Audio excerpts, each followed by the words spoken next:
A great little question here. How do you actually increase stomach acid? So I talk a lot about how low stomach acid is a problem. It's something that's not recognised enough, and we want to try and increase our stomach acid. And quite rightly so, people are wondering, well, how do I do this? First thing, easier said than done.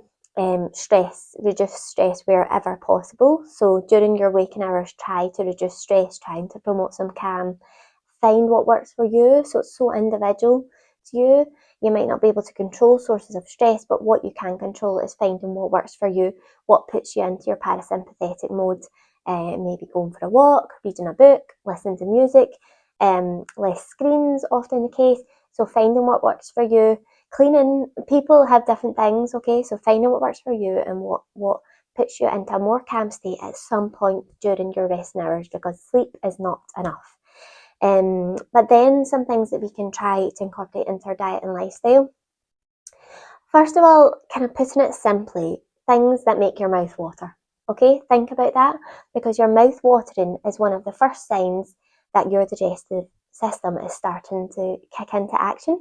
If your mouth waters, your stomach also responds and starts to release gastric acid, gastric juices. So this is why cooking and meal prep is so important.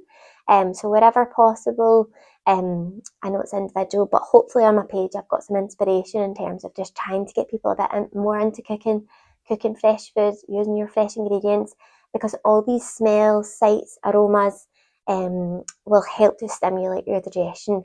Also, why it's important to try and take your time when you're eating as well, because you're tasting the food, you're chewing it properly, taking your time, relaxing. All these processes starting in the mouth, and with your eyes, your nose, all these are starting to stimulate your digestion as well and will help to increase stomach acid.